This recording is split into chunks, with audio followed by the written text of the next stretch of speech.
Over on Jaguar Gatorade, a new college football video is out.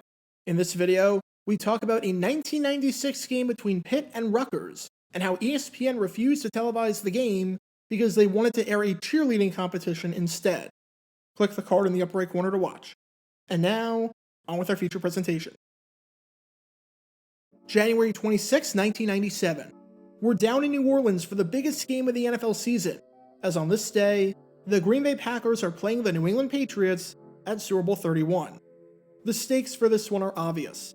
The winner wins the World Championship, and if starting quarterback Brett Favre and the Packers win, then not only does it cap off one of the greatest seasons by any team in NFL history, but it brings the Vince Lombardi Trophy back to Green Bay for the first time since they won 3 decades ago back at Super Bowl II, before the NFL-AFL merger happened. The game was one of the highlights of Favre's career, as he threw 2 touchdown passes and no interceptions, while running for one, and while posting a 107.9 passer rating, and he emerged from the game victorious. It was not just a great moment for Favre, but it was redemption from the last time that he faced the Patriots, because when they met 2 seasons before, he had what had to be the stupidest play of his entire career. Now look, Brett Favre played in the NFL for an extremely long period of time, to the point where, over his career, he threw 3,869 incomplete passes, with 336 of them being picked off. Not only is that the most in NFL history by a lot, but for some perspective on how many he's thrown, Tom Brady, at his current pace, would have to play until the year 2038 to catch him, which is not happening. And yet, the stupidest pass of Favre's entire career isn't an interception. I can't really fault Favre for throwing any of his picks, even if some of them look ridiculously stupid, because that was the life of a gunslinger. As for every throw that made you scratch your head, there were about 5 that he had that had your jaw drop. The stupidest pass of Favre's career wasn't even a play that many people would consider a pass in the traditional sense. But the Packers and the Patriots are playing each other this Sunday, in what is going to be an outdated statement if you're watching this video anytime except its original upload date. And with all the absolutely despicable stuff that Favre has done lately that is truly evil, this play is worth a second look, because it's somewhat been forgotten throughout NFL history, even though nothing about it made any sense. Brett Favre making a terrible decision? Haven't heard that one before. Because this is the story behind what has to be, on the field, the stupidest moment of Brett Favre's entire playing career. Before I talk about the moment in question, we need some context to understand how the game was going, and everything that was leading up to this play that left a ton of people scratching their heads. It's October 2nd, 1994, which, by pure coincidence, is exactly 28 years to the day that the teams are meeting in 2022. It's week 5 of the NFL season, and we've got an interconference matchup on our hands over at Foxborough Stadium between the New England Patriots and the Green Bay Packers. This is an absolutely big game for both teams, as both the Packers and Patriots enter this game with identical 2-2 records, and the difference between having a 3-2 record after 5 games versus having a 2-3 record is monumental. The year before, in 1993, there were 10 teams to start the season off 3-2. Of those 10 teams, 70% of them made the playoffs. Conversely, there were 5 teams to start the season off 2-3, and only one of them, or 20%, made it. Get above 500 after 5 weeks, and you put yourselves in a really good position as we hit the second quarter of the season. Fall below 500, and you've got a bit of an uphill climb, so this game is monumental to say the least. And early on, it was the Packers who were on the front foot, and looked like they were in complete control of the contest. At halftime, the Packers were leading it by a score of 10-0, thanks to a 27-yard field goal by Chris Jackie in the first quarter, and an 11-yard touchdown pass by Brett Favre to Sterling Sharp in the second quarter. Completely unrelated, but for my money, Sharp should absolutely be in the Hall of Fame.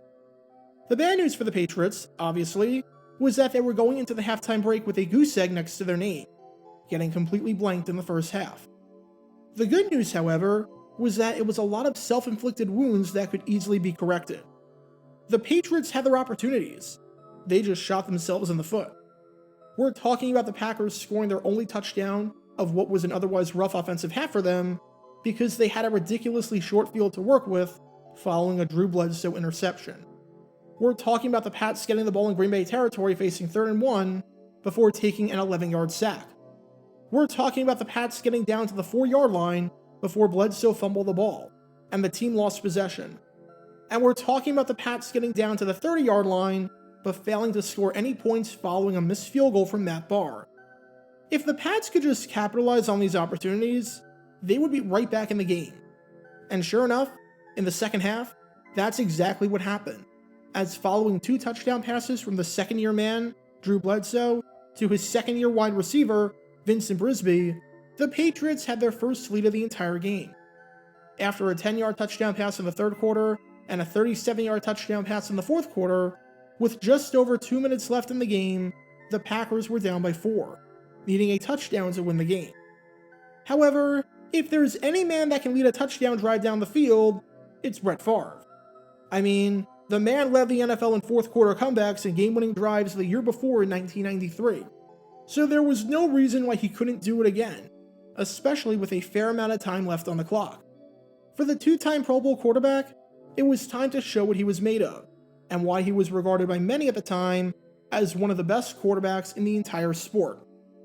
And it took all of 2 plays to have Pats fans going from feelings of euphoria to feelings of dread. Because after a 4th down conversion to Sterling Sharp over the middle for 17 yards, and after a deep pass down the right side of the field to Ron Lewis for 38 yards, the Packers had the ball at the 12-yard line. And at this point, the Patriots are in serious trouble, as the Packers have the ball in the red zone. Now let's examine the situation closely. There's 90 seconds left in the contest. The Packers only have 1 timeout left, so if the Packers do not score a touchdown on this drive, the ballgame is over no matter what, as if you don't score and the Pats get it back, they can just run out the clock with some kneel downs, and there's nothing you can do about it.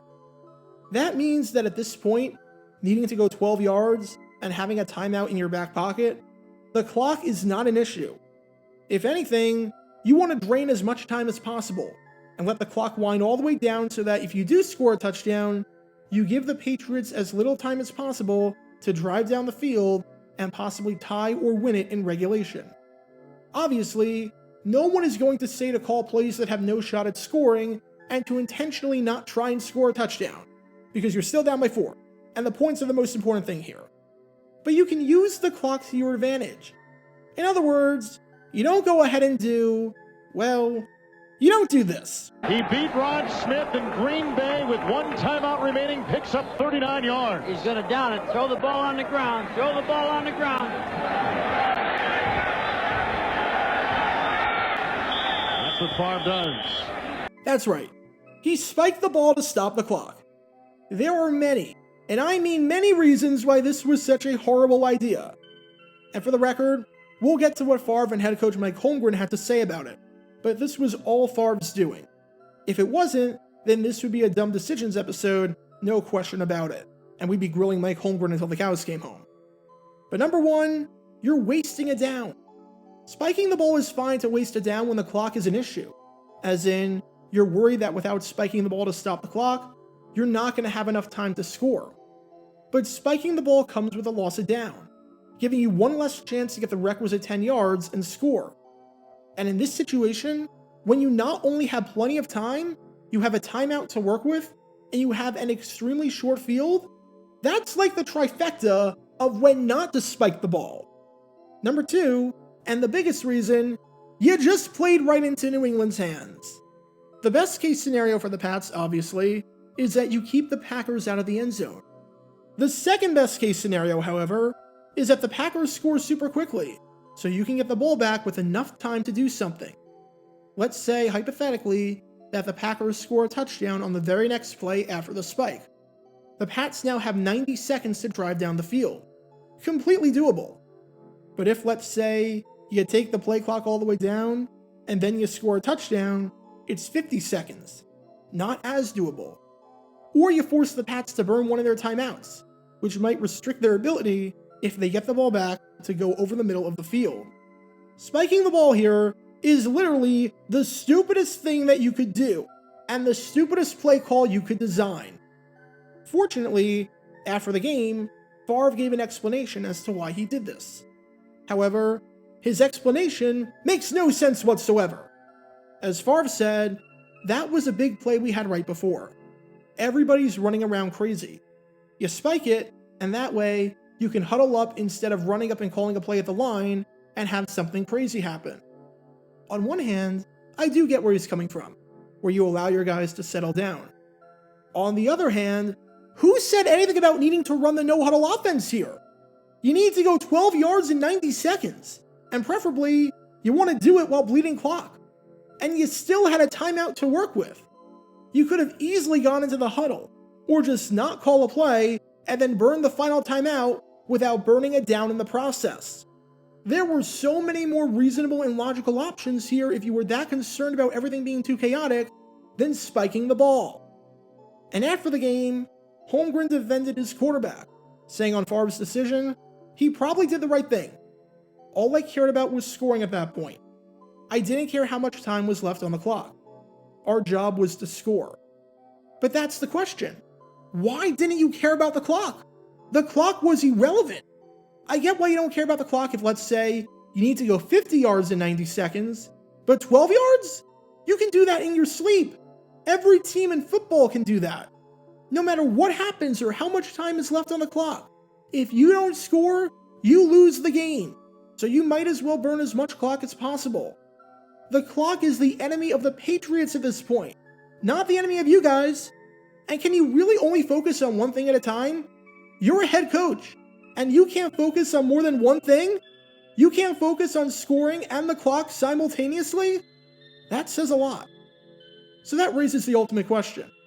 After this absolutely baffling decision by Favre, that truly made no sense, and some even more baffling explanations afterwards that somehow completely missed and failed to address the core of the problem, did this end up mattering in the end?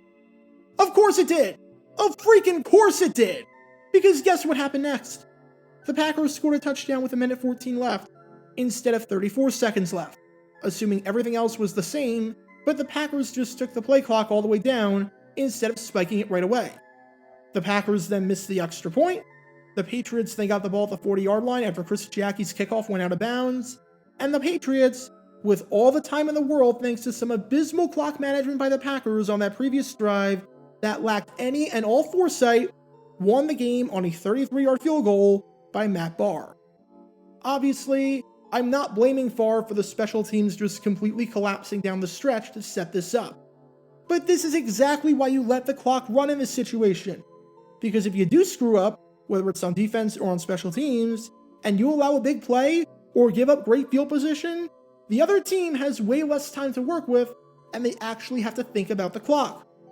And I love how one writer, when talking about this, said that after the Packers scored the go-ahead touchdown, that the questionable spike became a moot point. How? How did it become a moot point? If anything, it makes it a million times worse. The writer just focused on the fact that the Packers wasted it down, and didn't even focus on the bigger picture of what this allowed the Patriots to do because of it. That's like if you're debating whether to order 2 or 3 pies of pizza for a get-together with your friends, and you say that the decision became a moot point when only 1 pie got eaten. It's not a moot point. You wasted money by doing that. You're just focused on the completely wrong thing here. Look, there are times where spiking the ball into the ground makes sense. With 90 seconds left at the 12-yard line, in a situation where, no matter what happens, you need a touchdown to win the game, and there's no possible way you can win if you don't score one on this drive, definitely not one of those moments. If the Packers just wound the clock down and went into the huddle, or just called their final timeout with no time left on the play clock, they could have accomplished the exact same thing that Favre was trying to accomplish without helping the Patriots out in the process, and they probably would have won the game. Brett Favre had a lot of great moments on the field, and I have to clarify that I'm just talking about on-the-field stuff here, but this was not one of them. Not by a long shot. Because this questionable spike might not just be the stupidest spike in the history of the NFL, but might be the worst and dumbest moment of his otherwise storied playing career. Get your official Jaguar Gear 9 merchandise by going to jg9shop.com, and be sure to like this video, ring the notification bell, and subscribe down below if you haven't already, as it helps the channel out a lot. And be sure to check out Twitch every Wednesday night at 9 p.m. Eastern for your chance to play NFL trivia and win cash prizes. Link in the description below. If you want to see videos like this condensed down to 60 seconds, then follow me on TikTok at JaguarGator9. To see college football videos, subscribe to JaguarGator8. To see highlight videos of players throughout the history of the NFL, subscribe to JG9 Highlights. Also, special thanks to all of our Patreon supporters for helping out the channel. Your support is greatly appreciated. See how you can become a patron and request future video topics in the description below.